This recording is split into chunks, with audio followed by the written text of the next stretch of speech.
নমস্কার বন্ধুরা, ওবিটি একাডেমিতে আপনাদের সবাইকে সুস্বাগতম। আমি সত্যজিৎ সর্দার, এনএসি সার্টিফাইড টেকনিক্যাল অ্যানালিস্ট।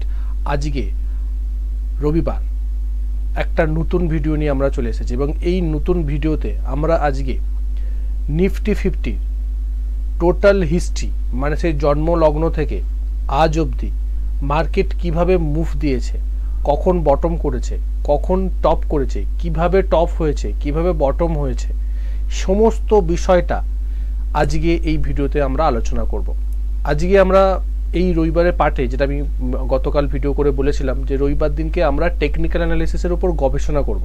সেই গবেষণারই প্রথম ভিডিও হচ্ছে নিফটি 50কে অ্যানালাইসিস করা, একদম ডিপ অ্যানালাইসিস করা কিভাবে করেছে এবং তার সঙ্গে আরএসআই কি আমাদের মোমেন্টাম দিয়েছে, আরএসআই এর সঙ্গে প্রাইস অ্যাকশন কি দেখিয়েছে, কখন কখন ব্রেকআউট হয়েছে, কত বছর ধরে কনসলিডেশন ছিল, এবং আপনি একটা অবাক করা একটা চিন্তা ভাবনা দেখবেন বা অবাক করাটা মানে পিকচার দেখতে পাবেন যে মার্কেট 12,000 হতে প্রায় 30 বছর লেগেছে। 1990 সাল থেকে 2020 সাল পর্যন্ত 30 বছর ধরে মার্কেট 12,000-এ গেছে, আর মাত্র 4 বছরে সেটা ডবলেরও বেশি হয়ে 12,000 থেকে প্রায় 26,000-এ পৌঁছে গেছে আমাদের এই অক্টোবর মাসে, 2024-এর অক্টোবর মাসে। একটা অ্যামেজিং একটা ফ্যাক্টর, যেটা আপনি না দেখলে বুঝতে পারবেন না। তো ভিডিওটা একদম ডিপে দেখুন, নোটস নিন, ভালো করে বোঝার চেষ্টা করুন মার্কেট কিভাবে চলছে। মার্কেট যখন ওপরে উঠেছে মানে মার্কেট নিচের দিকে নামবে, আর মার্কেট যখন নিচে নামছে মানে মার্কেট ওপরের দিকে উঠবে। এটা হচ্ছে একদম মানে ট্রুথ, সত্য কথা। তো সেই জায়গা থেকে কিভাবে উঠছে সেটাকেও কিন্তু আপনাকে দেখতে হবে। তো সেই জন্য ভিডিওটা অবশ্যই সম্পূর্ণ দেখবেন, সম্পূর্ণ না দেখে কিন্তু মানে স্কিপ করে দেখবেন না। আর ভিডিওটা দেখার আগে অবশ্যই সাবস্ক্রাইব করে নিন। সাবস্ক্রাইব করার পরে বেল আইকনটি অবশ্যই অন করে রাখবেন, কারণ আপনারা অনেকে ভিডিও দেখছেন বাট কেউ সাবস্ক্রাইব করছে না। সাবস্ক্রাইব না করলে এই ধরনের ভিডিও আপনি আপনার ফিডে পাবেন না। তো সেই জন্য অবশ্যই সাবস্ক্রাইব করে নিন। ওকে, তো চলুন বেশি বাজে না বকে ভিডিওটা শুরু করা যাক এবং ডিপ অ্যানালাইসিস করা যাক। দেখুন, মার্কেট শুরু হবার পরে প্রথম মার্কেট টপ করেছিল এখানে, রাইট? এই জায়গাটা টপ করেছিল এবং সেটা হচ্ছে ওই 92 সাল, রাইট? তারপরে প্রাইস কিন্তু একটা নিচের দিকে মোমেন্টাম দেয়। নিচের দিকে মোমেন্টাম দেওয়ার পরে প্রাইস যদি আপনি এখানে দেখেন, এখানে কি করে, আরএসআই বুলিশ রেঞ্জ শিফট করে ঠিক এই জায়গাটায়,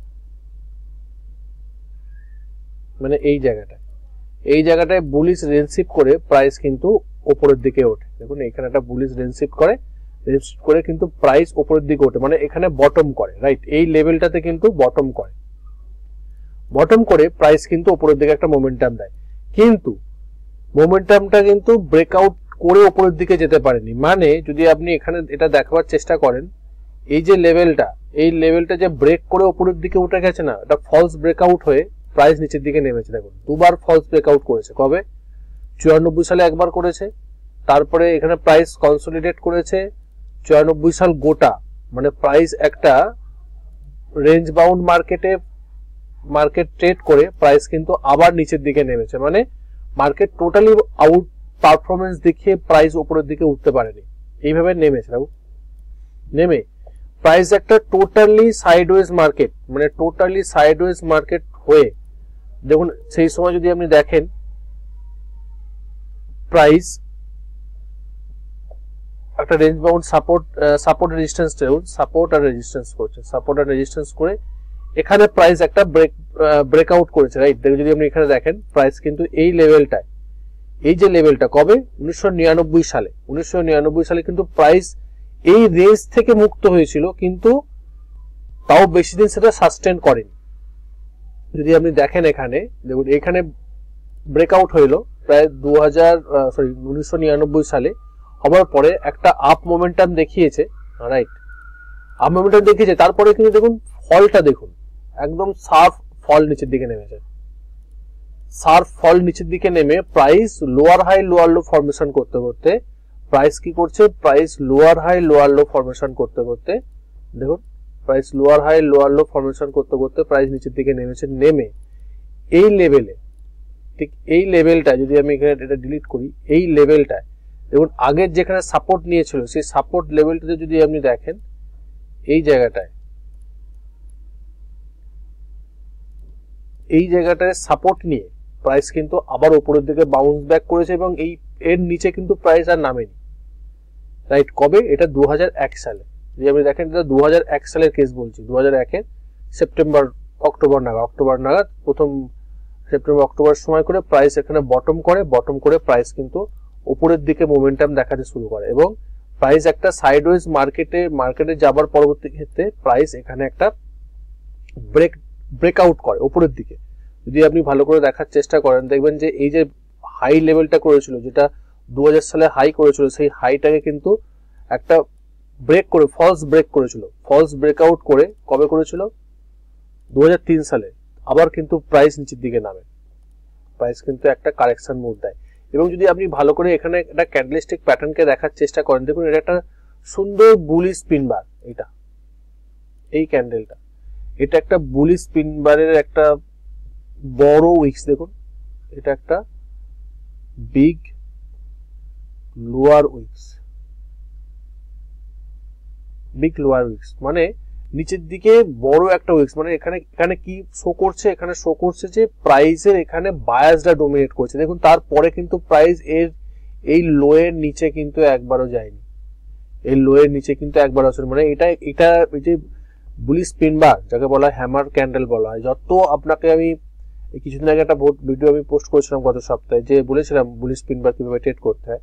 তো ওখানে আমি বলেছিলাম যে যত লোয়ার উইক্সটা বড় হবে তত পসিবিলিটিস যে প্রাইস ওখান থেকে বাউন্স ব্যাক করে উঠতে পারে, বা তত পসিবিলিটিস যে প্রাইস উপরের দিকে মোমেন্টাম দেবে। তার কারণ একটাই, যে এখানে একটা বায়াস যে অ্যাক্টিভ হচ্ছে তার সিগন্যাল দিচ্ছে, কারণ বায়াসরাই প্রাইসকে এখান থেকে উপরের দিকে নিয়ে যায়। দেখুন তারপরে একটা ভালো রকম মোমেন্টাম এখানে কিন্তু পেয়েছে মার্কেট, রাইট। এরপরে যেটা আমরা দেখলাম সেটা দেখবো যে প্রাইস কিন্তু এখান থেকে একটা আপ মোমেন্টাম দিয়েছে এবং আপ মোমেন্টাম দিয়ে যে ফলস ব্রেকআউট হয়েছিল সেই ফলস ব্রেকআউটকে ব্রেক করে প্রাইস কিন্তু একটা উপরের দিকে মোমেন্টাম দিয়েছে। এবং দেখুন 2004-এর মানে বটম করার পরবর্তী ক্ষেত্রে প্রাইস একটা উপরের দিকে মোমেন্টাম দিয়ে প্রাইস হায়ার লো ফরমেশন করতে করতে কিন্তু প্রাইস সুন্দর উপর দিকে উঠছে। দেখুন প্রাইস হায়ার লো ফরমেশন করতে করতে প্রাইস উপরের দিকে সুন্দর উঠছে এবং 2008-এ উপরে একটা টপ করে। যদি আপনি 8-এরটা দেখার চেষ্টা করেন সেটা আপনি দেখবেন, এটা 2006-এর একটা মিনিমাম একটা কারেকশন হয়েছিল, শার্প একটা কারেকশন হয়ে প্রাইস কিন্তু আবার উপর দিকে উঠে গেছে। এবং যদি আপনি আরএসআই কে লক্ষ্য করে দেখবার চেষ্টা করেন, আরএসআই কিন্তু একবারও 40 নিচে কিন্তু মানে 40-তে 40-এর উপরে সাপোর্ট নিচ্ছে। দেখুন এখানে যদি দেখেন 40-তে সাপোর্ট নিচ্ছে, রাইট। এখানে 40-তে সাপোর্ট নিচ্ছে, এখানে 40-তে সাপোর্ট নিচ্ছে, 40-তে এখানে সাপোর্ট নিচ্ছে, আবার এখানে লোয়ার মানে হায়ার হাই করছে, প্রাইস কিন্তু একটা আপ মোমেন্টাম দিয়েছে, আবার ছোট কারেকশন নিচ্ছে, আবার দেখুন এখানে 40-তে সাপোর্ট নিচ্ছে, প্লাস হায়ার হাই ফরমেশন করতে করতে প্রাইস উপরের দিকে উঠছে। এবং এইভাবে প্রাইস আপ ট্রেন্ড, একটা স্ট্রং আপ ট্রেন্ড হয়ে প্রাইস কিন্তু উপরের দিকে মোমেন্টাম দিয়েছে। এবং আরএসআই মানে ডাইভারজেন্স দেখাচ্ছে কোথায়? যখন টপ করেছিল এখানে প্রায় 6372, যখন মানে ওই সময় 6372 লেভেলে যখন টপ করেছিল 2008 সালে জানুয়ারি মাস, সেই সময়ে প্রাইস একটা টপ করেছে এবং সেখানে যদি আপনি দেখেন আরএসআই কিন্তু ডাইভারজেন্স দেখাচ্ছিল, প্রাইস উপরের দিকে উঠছে, আরএসআই কিন্তু নিচের দিকে নামছে। আরএসআই কিন্তু উইকলি চার্টে, আমি উইকলি চার্টে অ্যানালাইসিস করছি, রাইট। উইকলি চার্টে কিন্তু আপনাকে ডাইভারজেন্স দেখিয়েছে, তারপরে প্রাইস কিন্তু একটা ওয়ান শট নিচের দিকে নেমে যায়, রাইট। ওয়ান শট যেটা ক্র্যাশ হয়েছিল, ওয়ার্ল্ড ওয়াইজ যেখানে ক্র্যাশ হয়েছিল এবং সারা ওয়ার্ল্ড যে ইকোনমি একটা রিসেশনে চলে গিয়েছিল, সেই সময় কিন্তু প্রাইস নিচের দিকে নেমেছে।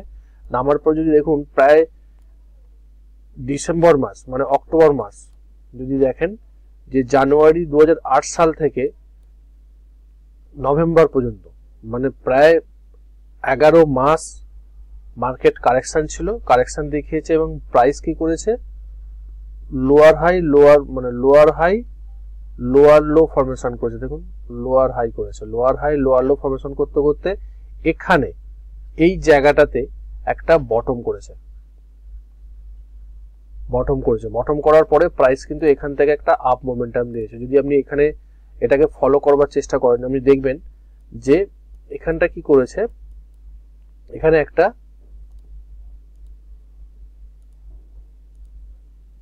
ডবল বটম প্যাটার্ন তৈরি করেছে, ঠিক আছে, এখানে একটা ডবল বটম প্যাটার্ন তৈরি করেছে এবং এখানে এই যে নেকলাইনটা, এই নেকলাইনটা এখানে ব্রেক করেছে, প্লাস এটা 30 মুভিং অ্যাভারেজ, ঠিক আছে, 30 মুভিং অ্যাভারেজকে ক্রস করে প্রাইস উপরের দিকে উঠেছে এবং আরএসআই দেখুন এখানে কিন্তু 60 এর উপরে উঠেছে, একটা মোমেন্টাম দেখিয়েছে। প্লাস কি করেছে, প্লাস এখানে একটা যদি আপনি সেই যদি প্যাটার্নকে যদি না আপনি ফলো না করেন বা প্যাটার্নকে যদি দেখতে আপনার অসুবিধা হয়, আপনি এখানে সিম্পল একটা বক্স প্যাটার্ন হিসেবেও কিন্তু আপনি দেখতে পারেন যে এখানে প্রাইস একটা হল্ট করেছে।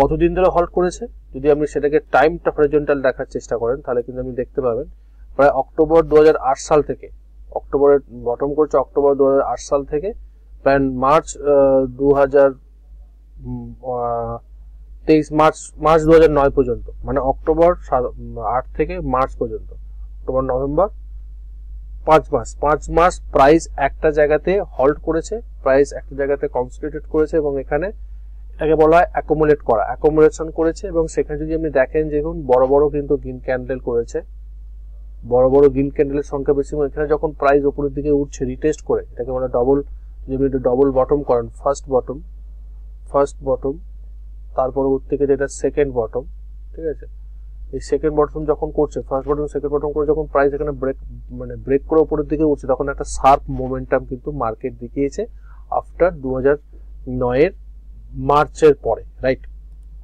এবং এখান থেকে প্রাইস কিন্তু একটা আপ মোমেন্টাম দেখিয়েছে। দেখার পরে আগের যে টপ করেছিল জানুয়ারি যে 2008 সালে যে টপ করেছিল, সেই টপে কিন্তু গিয়ে রেজিস্ট্যান্স নিয়েছে, একটা ভালো রকম মোমেন্টাম দেখিয়ে কিন্তু একটা উপরের দিকে গিয়ে এখানে একটা রেজিস্ট্যান্স নিয়েছে, রাইট।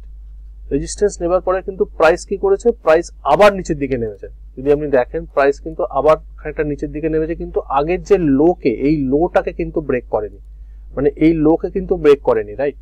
এখানে আবার এই জায়গাটা কিন্তু যদি আবার করেছে, মানে সাপোর্ট নিয়ে এখানে কিন্তু কিছুদিন সাইডওয়েজ মার্কেট গেছে, দেখুন আপনি সাইডওয়েজ করেছে, দেখুন সাইডওয়েজ হয়ে প্রাইস মানে উপরের দিকে উঠবার চেষ্টা করেছে এবং আলটিমেটলি গিয়ে আগের যে রেজিস্ট্যান্সটা ছিল, মানে এই যে রেজিস্ট্যান্স লেভেলটা ছিল আগে, যে রেজিস্ট্যান্স ছিল, এই রেজিস্ট্যান্স গুলোটাকে এখানে ব্রেক করেছে। যদি এটা দেখেন, একটা প্যাটার্ন তৈরি করেছে, এটা একটা কাপ প্যাটার্ন বলতে পারেন বা রাউন্ড বটম প্যাটার্ন বলতে পারেন, জাব প্যাটার্ন বলুন, বাট রেজিস্ট্যান্সকে যখন ব্রেক করেছে এখানে ব্রেক করে দেখুন আরএসআই 60 এর উপরে উঠেছে। আগে কি করছিল, আরএসআই 40-60 এর মধ্যে ঘোরাফেরা করছিল এবং আর মানে প্রাইস এই রেজিস্ট্যান্স লেভেলের নিচেই কিন্তু প্রাইস ট্রেড করছিল। একটা যখন ব্রেকআউট দিল, সেই ব্রেকআউট পড়ার পরে কিন্তু একটা আপ মোমেন্টাম, খুব কুইক একটা মোমেন্টাম উপরের দিকে আমরা দেখতে পেয়েছি, রাইট। এইভাবে যদি আপনি অ্যানালাইসিস করেন এবং এই যে দেখুন 6000, এই 6000 লেভেল তো করেছে, 6300 লেভেলে কবে টপ করেছিল, 2007 ডিসেম্বর, জানুয়ারির 8 যদি বলতে পারেন, 2007 ডিসেম্বর যদি আপনি ধরেন, তাদের ডিসেম্বরে টপ করেছিল, সেটা ব্রেক করলো কবে, 2014 সালে। মানে 7 সাল থেকে 14 সাল পর্যন্ত মার্কেট কিন্তু আন্ডার পারফরমেন্স দেখিয়েছে, প্রাইস কিন্তু নিচেই ছিল, অল টাইম হাইয়ের উপরে যায়নি। 7 থেকে 14, রাইট, প্রায় 7 বছর মার্কেট নিচে ছিল। তারপরে 14 সালে, এবং এখানে যদি আমরা একটা ভালো রকম জিনিসকে যদি আমি আপনাকে রিলেট করবার চেষ্টা করি, 14 মেতে কিন্তু আমাদের বিজেপি সরকার এসছে গভর্নমেন্টে, মে মাসে, রাইট। আর বটম করেছে কিন্তু এখানে, যদি আমি আপনাকে এক্সাক্ট টাইমটা বলবার চেষ্টা করি, বটম করেছে ফেব্রুয়ারি 14-তে, বটম করেছে এখানে আগস্ট 13 থেকে, এখানে লাস্ট বটম করেছে, মানে এই জায়গাটা করেছে। এই জায়গাটা করার পরে প্রাইস কিন্তু উঠে ব্রেক করেছে, ব্রেক করার পরে এই লেভেলটাতে বিজেপি গভর্নমেন্ট অলরেডি তৈরি করেছে, নরেন্দ্র মোদী সরকার গঠন হয়েছে। মানে তার আগে থেকে কিন্তু ডিসকাউন্ট হয়ে গেছিল, যেটা আমি একটা ভিডিও করেও বলেছিলাম, যে যখন মানে যে কোনো মার্কেট অলরেডি সবকিছু ডিসকাউন্টেড থাকে, যে সমস্ত নিউজগুলো আসতে চলেছে, সেই জন্য মার্কেট বটম করেছে এখানে, বাট এখানে এই যে এই লেভেলটাতে গভর্নমেন্ট ফরমেশন হয়েছে। এবং দেখুন তারপর থেকে কিন্তু মার্কেট আর নিচের দিকে নামেনি, নিচের দিকে মুভমেন্ট কিন্তু দেখানি, সাইডওয়েজ হয়েছে, কিছুদিন সাইডওয়েজ হয়েছে, তারপরে প্রাইস আবার মোমেন্টামে এসছে, প্রাইস কিছুদিন সাইডওয়েজ হয়ে আবার মোমেন্টামে দেখেছে, প্রাইস একটা কাপ অ্যান্ড হ্যান্ডেল প্যাটার্ন তৈরি করে প্রাইস উপরের দিকে ব্রেকআউট দিয়েছে। এইভাবে প্রাইস কিন্তু একটা ভালো রকম মোমেন্টাম দিয়েছে। এবং আরএসআই যদি 40 লেভেলকে যদি উইকলি চার্টে দেখেন, আরএসআই 40 লেভেলে বারবার ধরে সাপোর্ট নিয়েছে, 40 লেভেলকে খুব যে বেশি ব্রেক করে নিচের দিকে নেমেছে, কিন্তু সেটা কিন্তু আমাদের ইন্ডিয়ান মার্কেট দেখায়নি উইকলি চার্টে, যদি খুব ভালো করে আপনি লক্ষ্য করেন। তারপরে দেখুন এইটার লেভেল কত ছিল 2014 সালে, যখন এই 2014 সালে যে টপটা করেছিল 14-15তে করেছিল কত 9000 কত 8000-9000 কত, তারপরে সেটা এলো ব্রেক করলো কত 2017 সালে, রাইট। 17 সালে ব্রেক করার পরে প্রাইস কিন্তু একটা আপ মোমেন্টাম দেখিয়েছে, কিন্তু যে খুব স্ট্রং আপ মোমেন্টাম দেখিয়েছে সেটা কিন্তু না। প্রাইস উঠেছে, আবার একটা ভালো রকম ডিপ একটা নিচের দিকে নেমেছে, প্রাইস আবার উপরের দিকে একটু উঠেছে, আবার নিচের দিকে নেমেছে, মানে ওয়ান টাইপ একটা সাইডওয়েজ মানে একটা ডিপ সাইডওয়েজ হয়ে উপরের দিকে উঠছে, খুব স্লোলি উপরের দিকে উঠছে। এবং শেষে গিয়ে যদি আপনি দেখেন 2018 সালের পর থেকে প্রাইস কিন্তু এরকম একটা মোমেন্টাম দিয়েছে, যে খুব ভালো রকম মোমেন্টাম দেয়নি, সাইডওয়েজও নয়, আবার খুব স্ট্রং মোমেন্টামও নয়, স্ট্রং আপ ট্রেন্ডও না, রাইট। ডিপ যে ডিপ নিচ্ছে মার্কেট, যখন যাচ্ছে যে কারেকশন গুলো নিচ্ছে, সেই কারেকশন গুলো কিন্তু খুব ডিপ কারেকশন নিচ্ছে, খুব শার্প কারেকশন নেয়নি। সেই জন্য দেখুন বটম গুলো যখন করছে, হায়ার লো যেগুলো তৈরি করছে, সেই লো গুলো কিন্তু ডিস্টেন্সটা খুব কম, দেখুন খুব কম ডিস্টেন্সের মধ্যে, এবং খুব সময় দিয়ে কিন্তু জিনিসটা তৈরি হয়েছে। মানে অলরেডি ইনফরমেশন যে এখানে নামতে পারে, অলরেডি ইনফরমেশন কিন্তু এই সময় কিন্তু পাওয়া গিয়েছিল, এবং এটা 1 নম্বর ব্যাপার। 2 নম্বর হচ্ছে যে যদি আপনি এটাকে আরএসআই ডাইভারজেন্স হিসেবে দেখেন, দেখুন প্রাইস টপ, আরএসআই টপ করেছে এখানে, আরএসআই কিন্তু নিচের দিকে নেমেছে দেখুন, আর প্রাইস কিন্তু উপরের দিকে উঠছিল, খুব স্লোলি উঠছিল। এবার আপনি এখানে বলবেন স্যার আপনি তো শিখেছেন যে ডাইভারজেন্স 15 বারের মধ্যে যদি হয় সবচেয়ে বেস্ট হয়। হ্যাঁ, ঘটনা ঠিক, কিন্তু আমি অ্যানালাইসিসের ক্ষেত্রে বলবার চেষ্টা করছি যে ডাইভারজেন্সটা যদি আপনি ভালো করে লক্ষ্য করেন, খুব স্লোলি উপরের দিকে উঠছে, আর দেখুন স্লোলি নিচের দিকে নামছে, মানে এটা একটা সাইন যে প্রাইস নিচের দিকে নামতে পারে। এবং আমরা যদি এখানে লোয়ার টাইম ফ্রেমে যাই, যদি আমরা ডেইলি চার্টে যাই বা 75 মিনিটস বা আপনি 1 আওয়ার যদি চার্টে গিয়ে যদি আমি এই টপটা যে 2020 সালে যখন কোভিড ক্যাশ হয়েছিল, যখন নেমেছে, যদি আপনি সেখানে দেখবেন যে মাল্টিপল ডাইভারজেন্স দেখাবে, মুভিং অ্যাভারেজে ডাইভারজেন্স দেখাবে, সাপোর্ট রেজিস্ট্যান্স কাজ করছে, সমস্ত জিনিসগুলো কিন্তু আপনি লোয়ার টাইম ফ্রেমে দেখতে পাবেন, যেটা আমি আমাদের বলেছিলাম। যদি হায়ার টাইম ফ্রেমে ডাইভারজেন্স না দেখতে পাবেন, লোয়ার টাইম ফ্রেমে ডাইভারজেন্স দেখতে পাবেন। এটা কিন্তু একটা ভালো রকম কারেকশন দেখিয়েছে। কারেকশন দেখার পরে একটা কোভিড ক্যাশ যাকে বলা হয়, যেটা আমরা সবাই ফেস করে এসেছি, একটা সুন্দর শার্প মোমেন্টাম দেখা গেছে। প্রাইস কিন্তু ওয়ান্স অফ 2-3 মাসের মধ্যে প্রাইস কিন্তু নিচের দিকে নেমেছে, এবং মার্চ মাসে কিন্তু বটম করে প্রাইস কিন্তু উপরের দিকে উঠেছে, এবং এখানে কোনো প্যাটার্ন হয়নি, এটা ভি শেপ রিকভারি হয়েছে। যদি আপনি দেখেন এখানে কিন্তু কোনো প্রাইস হল্ট করেনি, কোনো প্যাটার্ন তৈরি করেনি, কোনো কনসলিডেশন হয় বা অ্যাকুমুলেট হয়নি, ঠিক আছে, কিছু হয়নি, নেমেছে, প্রাইস উপরের দিকে উঠেছে। কারণ এটা একটা ক্র্যাশ ছিল, এবং এটা কোভিডের জন্য তৈরি হয়েছিল, এবং সেই সময় ইন্ডিয়ান মার্কেট কিন্তু তারপর থেকে আসল গ্রোটা শুরু করে। যদি আপনি ভালো করে লক্ষ্য করবার চেষ্টা করেন, দেখবেন ইন্ডিয়ান মার্কেট যখন এই যে টপ করেছিল জানুয়ারি 2020-তে 12,443, মানে ওই রেঞ্জে যখন টপ করেছিল, এবং সেটা যখন ব্রেক করছে কবে, নভেম্বর 2020, মানে 1 বছরের মধ্যে, 8-9 মাসের মধ্যে, রাইট, 10-11 মাসের মধ্যে প্রাইস একটা ইউটার্ন নিয়েছে, শার্প নেমেছে, প্রাইস নিচের দিকে নেমেছে, ভি শেপ উপরের দিকে উঠে এখানে ব্রেক করছে। এবং ব্রেক করার পরে যদি আপনি বাজারটাকে দেখবার চেষ্টা করেন, আপনি একটা অবাক করার জিনিস দেখবেন, যে এই 12,000টা এই নভেম্বর 2000 থেকে এই 12,000টা কোথায় গিয়ে পৌঁছেছে, প্রায় 26 আনসারে পৌঁছেছে সেপ্টেম্বর 2024। মানে আপনি যদি হিসাব করেন 2020 সাল থেকে 21, 22, 23, 24, 4 বছরে প্রায় ইন্ডেক্স ডবল হয়ে গেছে। মানে ইন্ডিয়ান ইকোনমি কোন লেভেলে এখন আছে সেটা কিন্তু এখান থেকে আন্দাজ করা যায়। তার একটা কারণ হচ্ছে, যদি আপনি ভালো করে বোঝার চেষ্টা করেন, যে 2020 সালের পর থেকে 2020 সালের পরে অনেকে এই শেয়ার মার্কেটে ইনভেস্ট করার জন্য প্রস্তুত হয়েছে, অনেক মিউচুয়াল ফান্ড তৈরি হয়েছে। কারণ এই যে লকডাউনের সময় মানুষ বুঝেছে যে সেভিংসের কি দরকার, ঠিক আছে, আর সেভিংসের বা ওয়েলথ ক্রিয়েশনের জন্য, সেভিংসের জন্য আমাদের শেয়ার মার্কেটের থেকে বেটার জায়গা কোথাও হতে পারে না, বেটার জায়গা আর কোথাও নেই। ইকুইটি সেকশন শেয়ার মার্কেটের বিগত 500 বছরের হিস্ট্রি যদি আপনি ট্র্যাক করেন, আপনি দেখবেন যে বিগত 500 বছরে ইকুইটি সেকশন যা রিটার্ন দিয়েছে অন্য কোনো সেক্টর বা অন্য কোনো সেগমেন্ট আপনাকে সেই রিটার্ন দেয়নি। সেই জন্য মানুষের সেই মানে অনুভব করেছে, সেই জন্য কিন্তু 2020 সালের পর থেকে মার্কেটে মানুষের আসার প্রবণতা বেড়েছে। এবং এখন যদি আপনি দেখেন অনেক নিউ ইনভেস্টার তৈরি হচ্ছে, নিউ ট্রেডার তৈরি হচ্ছে, তারা অ্যাজ এ প্রফেশনাল হিসাবে, অ্যাজ এ মানে একটা রোজগারের পথ হিসাবে ট্রেডিংটাকে বেছে নিচ্ছে, যেটা আগে কিন্তু ছিল না, এখন তৈরি হয়েছে। এবং অনেক নতুন টেকনোলজি তৈরি হয়েছে, নতুন সফটওয়্যারের মাধ্যমে আমরা খুব ইজিলি সেটাকে করতে পেরেছি, সেটাও একটা পজিটিভ দিক। কিন্তু মানুষের মধ্যে সেই চেতনাটা তৈরি হয়েছে, ইন্ডিয়ান মার্কেটের মধ্যে সেই চেতনাটা তৈরি হয়েছে। সেই জন্যই কিন্তু এই 2020 সালের পর থেকে কিন্তু মার্কেট একটা ওয়ান শট উপরের দিকে উঠেছে, মানে প্রায় ডবল। 12,000 হতে মার্কেটের সময় লেগেছে 2090 সাল থেকে 20 সাল, 30 বছর, রাইট? 12,000 মানে 12,000 হতে, আর সেই 12,000 থেকে মার্কেট 24,000 গেছে মাত্র 4 বছরে। এবার আপনি যদি সেটাকে ক্যালকুলেশন করেন, তাহলে এই 24,000 থেকে 1 লাখে যখন আমরা দিতে যাই কত বছরে হতে পারে? খুব কম সময় হয়ে যাবে। কারণ ইন্ডিয়ান ইকোনমি এখন একটা গ্রোয়িং স্টেজে আছে, এটা একটা পারফেক্ট সময় যে ইন্ডিয়ান ইকোনমিতে ইনভেস্ট করা।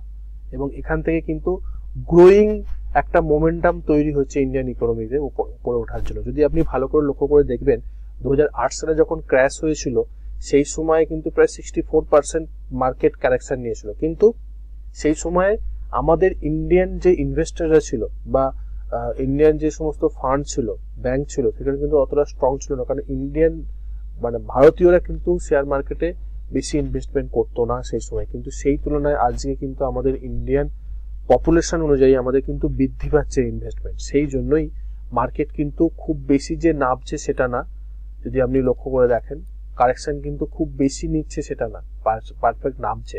এবং এখান থেকে কবে উঠবে সেটা পরের মোমেন্টামের ব্যাপার, পরের ব্যাপার। কিন্তু খুব বেশি নামবে এটাও কিন্তু আশা করা যায় না, যেহেতু মার্কেটে আমাদের ইনভলভমেন্ট বেশি হয়েছে, ইন্ডিয়ানদের ইনভলভমেন্ট বেশি হয়েছে। সেই জায়গা থেকে যদি আপনি দেখেন, এবং এখানে যদি আপনি প্রাইস অ্যাকশন দেখার চেষ্টা করেন, প্রাইস কিন্তু যখন উপরের দিকে উঠেছে, দেখুন সুন্দর করে রেজিস্ট্যান্সকে ব্রেক করেছে, দেখুন আবার এখানে সিআইপি করছে, চেঞ্জ ইন পোলারিটি করে প্রাইস নিচের দিকে নামছে। এবং এই যে জায়গাটা দেখুন, একটা ট্রেন্ড লাইন, ঠিক আছে, ট্রেন্ড লাইনকে এই ট্রেন্ড লাইনটাকে ব্রেক করে এবং সেই ট্রেন্ড লাইনে আবার সাপোর্ট নিচ্ছে, এটাকে কি বলবো, রোল রিভার্সাল বলি আমরা, রোল রিভার্সাল করছে। আগে রেজিস্ট্যান্স ট্রেন্ড লাইন ছিল, সেই রেজিস্ট্যান্স ট্রেন্ড লাইনটাকে সাপোর্ট হিসাবে নিয়ে প্রাইস উপরের দিকে উঠছে। এবং এখানে আবার একটা দেখুন সাপোর্ট নিচ্ছে, এই যে এখানে একটা এই যে আগের রেজিস্ট্যান্স ছিল, এখানেও কিন্তু সিআইপি করছে, মানে সব একসঙ্গে CIP change in polarity retest করে প্রাইস কিন্তু আবার উপরের দিকে উঠে দেখুন আবার রিটেস্ট করছে, এটাকে একটা সিআইপি করছে। মানে প্রাইসের মানে মার্কেট সুন্দরভাবে মোমেন্টাম দিচ্ছে উপরের দিকে ওঠার জন্য, বারবার ধরে রিটেস্ট করছে এবং তার নিচে কিন্তু নামছে না। এটা কিন্তু মার্কেট একটা গুড সাইন, ঠিক আছে। প্রাইস কিন্তু এখন টপ করেছে 26,277 টপ করে প্রাইস এখন নিচের দিকে নামছে। এবং এটা আমাদের দেখা যে এখন এই ফরমেশনটা কিন্তু হচ্ছে, আমি আমাদের লাইভ চ্যাটে দেখাবো না, আমি দেখাবো না, ঠিক ফরমেশনটা এরকম একটা ট্রেন্ড লাইন তৈরি হচ্ছে। ট্রেন্ড লাইনকে যখনই ব্রেক করবে, রিসেন্ট যেটা হচ্ছে, যেটা আপনি এখন লাইভ চ্যাটে গিয়ে দেখতে পারেন, এরকম ট্রেন্ড লাইন আপনি ড্র করে নিন। ট্রেন্ড লাইন ড্র করার পর ট্রেন্ড লাইন যখন ব্রেক করবে তখন মোমেন্টাম উপরের দিকে উঠতে পারে। যদি রোল রিভার্সাল করে সেটাও কিন্তু খুব ভালো মোমেন্টাম দেখাতে পারে। সেটা কিন্তু আমরা পরবর্তী ক্ষেত্রে দেখবো যে কোথায় মার্কেট নিচের দিকে নেমে কোথায় বটম করে উপর দিকে ওঠে। তবে মার্কেট খুব বেশি নামবে না, তার এটাই কারণ যে মার্কেটে কিন্তু ইনভলভমেন্ট, ইন্ডিয়ান ইনভলভমেন্ট কিন্তু অনেক বেশি। এফআইআইরা সেল করছে, বাট সেই তুলনায় কিন্তু আমাদের যে সমস্ত ডিআইআই আছে, মানে ডোমেস্টিক যে ইনভেস্টার আছে, তারা কিন্তু সেটা বাই করছে। সেই জন্য মার্কেট কিন্তু খুব বেশি নামছে না এবং নামবে না, এটা আমার অ্যানালাইসিস। সেই জায়গা থেকে আমি আপনাদেরকে আজকে বোঝাবার চেষ্টা করলাম যে টোটাল নিফটি 50 যখন তৈরি হয়েছিল এবং তৈরি হওয়ার পর থেকে মার্কেট কখন বটম করেছে, কিভাবে টেকনিক্যালকে ইউজ করে প্রাইস উপরের দিকে উঠেছে, বটম করেছে এবং কোথায় ভি শেপে বটম করেছে, কেন করেছে, তার সমস্তটা আমি আমাদের কাছে বোঝাবার চেষ্টা করলাম, সম্পূর্ণ একটা লার্নিং পারপাসের জন্য। এবং এখান থেকে আপনি আশা করি আপনি অনেক কিছু নতুন ইনফরমেশন বা নতুন টেকনিক্যাল জিনিস শিখতে পেরেছেন, যেটা আপনার পরবর্তী ট্রেডিং লাইফে অনেক কাজ দেবে। এবং এটাকে দেখে আপনি পরবর্তীতে আপনি আরো বেটার ভাবে মানে অ্যানালাইসিস করতে পারবেন, মার্কেটকে নিজে অ্যানালাইসিস করে নিজে ট্রেডিং সিদ্ধান্ত নিতে পারবেন। দেখা হচ্ছে পরের একটা ভিডিওতে, ততদিন সুস্থ থাকুন, ভালো থাকুন, নিজের রিস্ককে বজায় রেখে ট্রেড করুন, নিজের ক্যাপিটালকে রক্ষা করুন। অবশ্যই সাবস্ক্রাইব করতে ভুলবেন না। সাবস্ক্রাইব করার পরে বেল আইকনটি অবশ্যই অন করে রাখবেন। Bye bye.